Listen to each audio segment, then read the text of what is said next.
辉宝一个着急的想去外场，一个在树上呼呼大睡。辉宝不断拍打着爷爷的房门，让爷爷别藏了，自己都看见爷爷了。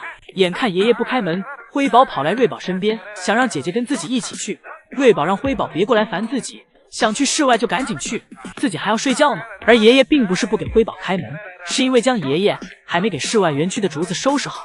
而瑞宝这里最近有点太不想去室外了，对这一切仿佛都没什么兴趣。就算爷爷来到园区劝也不行。一会儿将爷爷给室外园区的通道门打开后，又是辉宝自己跟着妈妈去了室外园区。瑞宝则是一直在树上趴着，就是不想去室外。而这2天爱宝的爱全让辉宝一个人独占了。爱宝吃饭时，辉宝在旁边玩耍打闹，骚扰着爱宝。爱宝这里一点情绪也没有，忍受着辉宝对自己的折腾，完全就像是个小孩子在哭闹着让母亲放下手里的工作陪自己。爱宝一不小心顶了一下辉宝，还生气了，毫不客气地对着妈妈的脸拍了好几巴掌。无奈爱宝只好停下手里的竹子，陪辉宝玩一会儿。现在辉宝跟爱宝打闹起来，是一点亏也不想吃。妈妈打自己1巴掌，自己就打妈妈2巴掌。就算被妈妈追着跑，辉宝也不怂，常常试图用一惊一乍来吓妈妈，但每次吓完都发现自己像是个小狗。等折腾累了，辉宝又爬到了树上，在树上喘着粗气，一下瘫在了小亮台上。辉宝刚想在树上晒一会儿，睡会觉，通道门就开了。爱宝看到通道门开了，竹子都不吃了，直接往家走。而不敢自己在室外的辉宝也赶紧从树上下来，立马跟上妈妈。回到室内后，辉宝已经很困了，来到小树上跟姐姐凑在一起。辉宝是懂享受的，这倚靠在树杈上的样子看着就很舒服。姐妹俩就这样惬意地躺在小树上，开始了自己的午觉时间。乐宝坐在地上吃东西的样子又给爷爷和姨母挂上热搜了，被指责给的竹子不够，乐宝饿得都吃草了。而实际乐宝吃的并不是草，而是竹子，甚至乐宝自己挑选的这些竹子比爷爷给的还要鲜嫩。将爷爷的回复是，乐宝吃的这些是王竹的根所蔓延到这里长出来的竹子，因为这些竹子乐宝可以现采现吃，水分充足，所以这些更加鲜嫩，就像是乐宝的小零食一样。以及瑞宝、辉宝园区爱宝吃的这类黄色的植物，它们也不是草，也不是枯萎，而是叫做飞黄竹，竹叶本身就带有黄色，黄色的竹叶可是它的特色。这里是爱宝用来给自己换口味的地方，同时还是瑞宝、辉宝的卫生间。除此之外，咱爱宝从小就喜欢吃点地上长出来的竹叶，爱宝从小就能拾百草，随处都可以给自己找点小零食。瑞宝、辉宝这里就不一样，就爱吃点干净的，爷爷给放好的。自从爷爷给瑞宝安排了小躺椅之后，瑞宝在上面一躺，这惬意的模样，这哪还是动物园啊，这分明就是瑞宝的客厅啊。躺在小床上看着来串门的姨姨们，一会儿小躺椅上的竹子吃完了，瑞宝俯下身给小床上的一根大竹子拉了上来。瑞宝这不仅胃口越来越好了，力气也是越来越大了。为了防止竹子掉下去，瑞宝一只手吃着，一只手紧握着剩下的竹子，这模样真是可爱到家了。福宝今天的状态让人看了真是心疼，奶爸奶妈们也忍不住来到园区查看福宝的情况。以前都不会在福宝营业时来园区的奶爸奶妈，今天多次来到园区让福宝吃点东西。奶妈多次呼喊福宝，很是担心福宝的状况。看得出奶爸很想走进去抚摸一下福宝，但又怕打扰到福宝，让福宝更加难受，只能在园区默默地看着福宝。奶妈想着福宝不要一直趴着，起来吃点东西也是好的，吃点东西恢复一下体力，身体会更好受一些。早上福宝出门后便开始在自己的假山一动不动上趴着，对于奶爸奶妈放在小床上的竹子丝毫提不起兴趣，趴得不舒服了。福宝坐起来换了个位置，奶爸看福宝这个状态不行，于是给福宝从门里放了几根竹笋出来，想着福宝可以不吃竹子，吃几根竹笋也是好的。但是福宝面对奶爸的进出以及奶爸放置的竹笋，只是趴在假山上远远地看着，没有想要去吃的想法。奶爸离开后，福宝转了个身给自己挠了挠痒，然后闭上眼又继续睡了。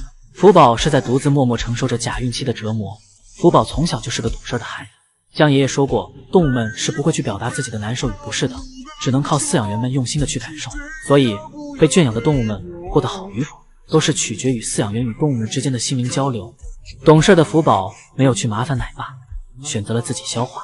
福宝这个状态从早上到中午一直没有变过，也没有从假山上下来过，醒了睡，睡了醒，反反复复。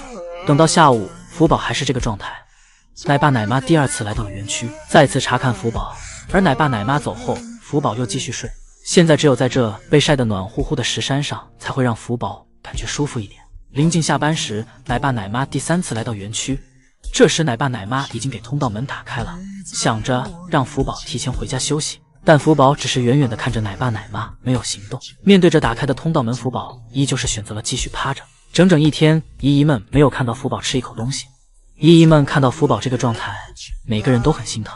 辉宝终于给自己出生400天的纪念版冰块舞化了。其实这还要感谢圣熙阿姨，因为圣熙阿姨看姐妹俩啃了半天冰块都没化，圣熙阿姨给带有小苹果的2块冰块拿去了饮水盆，给其用水冲了冲，这样冰块就会化得更快一些。圣熙阿姨重新将冰块递给姐妹俩后，辉宝这里的冰块很快就化了。辉宝拿到小苹果后，转身看向圣熙阿姨，跟圣熙阿姨和姐姐炫耀自己有多厉害。而瑞宝看到妹妹都给小苹果拿出来了，瑞宝这里更卖力了，对着冰块舔个不停。瑞宝想要和妹妹一样，赶紧吃到小苹果。不过此时吃到苹果的辉宝似乎对自己的劳动成果并不太满意，嘴里小苹果吐了吃了吐。因为被冰冻过的小苹果远没有新鲜的苹果汁水丰富，但是它却又带有苹果的甜味。辉宝觉得如果不吃就太浪费了。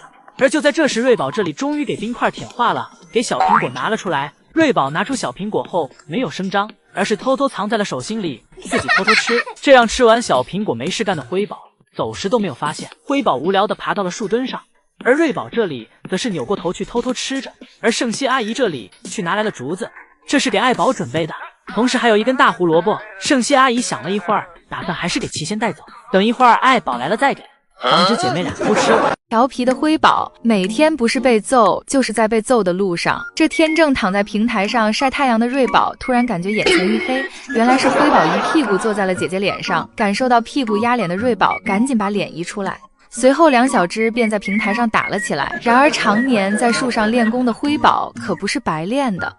只见辉宝摆出战斗姿势，不一会儿便把姐姐从平台上给挤下去了。看到宋爷爷过来，机灵的辉宝便想要藏到旁边的楼梯上，仿佛在告诉爷爷这一切与自己没关系。奈何自己的小短腿还露在外面，被宋爷爷看到后，自然逃脱不了爷爷的唠叨。被唠叨后的辉宝看到妈妈，便屁颠屁颠地跑过去，不料妈妈突然停下脚步，小短腿辉宝便一头撞在了妈妈身上，随后抱着爱宝的腿开始碰瓷。爱宝看着辉宝这一操作，脸上露出了无奈的表情。看到辉宝起身，爱宝便伸出手阻止着辉宝靠近自己，然而就算爱宝咬住辉宝，也没能阻止住辉宝对自己的进攻。爱宝逐渐变得失去耐心，看到辉宝踩在了自己脸上，艾女士直接嫌弃地把辉宝丢了出去，心想我怎么会有这么调皮的女儿。然而被嫌弃后的辉宝没想到，更惨的还在后面。刚爬上小木架的辉宝看着对面气势汹汹的瑞宝，顿感不妙，没想到姐姐还记着刚才自己一屁股坐在她脸上的仇。辉宝被吓得连连后退，瑞宝也是追过去对着辉宝就是一顿打。辉宝从没见过如此凶悍的姐姐，被打后的辉宝想跑到小树上来躲避姐姐的追击，瑞宝看到后直接把她从小树上推了下来，接着对辉宝的头就是一顿乱咬。这时听到动静的艾女士赶了过来，先给平台上的瑞宝一顿胖揍。瑞宝被妈妈打得捂住了头，而旁边看热闹的辉宝说：妈妈，打了姐姐就不能再打我了。没想到爱宝一个也没放过，看到正在悠闲吃竹子的辉宝，艾女士也是直接冲了过去，吓得辉宝手中的竹子都掉了。辉宝没想到自己还是没能躲过被妈妈揍，一天经历2次胖揍的辉宝就这样欲哭无泪地躺在平台上。瑞宝经过警觉，让爱宝丢尽了脸。爱宝原本正静悄悄地趴在小亭子上铲青团，结果辉宝被青团掉落的声音吓了一大跳，立马起身查看怎么回事。而瑞宝这里受辉宝影响，头也不回的直接跑走。爱宝此时尴尬死了。爱宝跟姐妹俩讲道：有什么可大惊小怪的？这让姨姨们会误以为妈妈的青团是有多吓人。而此时瑞宝这里眼看妈妈和妹妹都没跟上，回头看去才发现是自己太紧张了，又跑了回来。而爱宝现在根本不想看到姐妹俩这丢人的地方，爱宝一刻也不想多待。这时通道门刚好打开，爱宝直接走回了家。爱宝回家后，宋爷爷和圣熙阿姨来到了园区。原本正要奔向宋爷爷的瑞宝看到圣熙阿姨后，毫不犹豫地选择了圣熙阿姨，这让圣熙阿姨心里暖暖的。而辉宝最近与宋爷爷的感情越加亲密，辉宝最近总在默默地迎合着宋爷爷。宋爷爷在通道呼喊姐妹俩过来，瑞宝纹丝不动，只有辉宝走了过来。于是宋爷爷便将自己手里的胡萝卜全部给了辉宝。辉宝越乖，宋爷爷越宠。当瑞宝和妈妈一起回房间休息时，宋爷爷就偷偷给辉宝喂小胡萝卜。不过辉宝这时显然不太想吃胡萝卜。辉宝简单咬了一口后，便放下手里的胡萝卜，跟着爷爷的步伐转来转去。辉宝再也不是让宋爷爷出主的捣蛋鬼了。辉宝现在是听爷爷话的乖小孩了。对宝家成员每个人身上都是活儿，所以不管什么时候来看宝家都不会觉得无聊，更不会觉得重复枯燥。宝家成员给大家证明着，人们每天的生活并不是一成不变的，每天都有着不一样的色彩和颜色。主要问题还是得从宋三岁这里说起，因为饲养员无厘头，所以饲养的动物也总是这般无厘头。宋三岁为了诱惑乐宝从木架上下来，假装吃乐宝的窝头，好让乐宝生气，从木架上下来。而瑞宝这里今天又给他亲妈吓破胆了。瑞宝走路没有声音，一下扑在爱宝身上，给爱宝吓得直接坐了起来。起来后攻击姿势都摆好了，才发现原来是瑞宝。瑞宝这里也被妈妈突然起床的动静吓了一跳，立马跑走往树上爬，生怕妈妈忍不住心中的怒火给自己胖揍一顿。此时最正常的可能就是辉宝了吧？辉宝此时正在饮水盆前寻找着什么，但突然肚子传来信号，接着一边跑一边喊：憋不住了，憋不住了！辉宝一路小跑来到草丛里，接着蹲下开始产青团。宝家每个人身上都自带搞笑细胞，这让姨姨们观看时根本不会感到枯燥。除此之外，试问有哪个饲养员能毫无形象的在园区下蛋？怕也只有宋三岁能干得上来了。而能打败宋三岁的，也只有宋三岁自己了。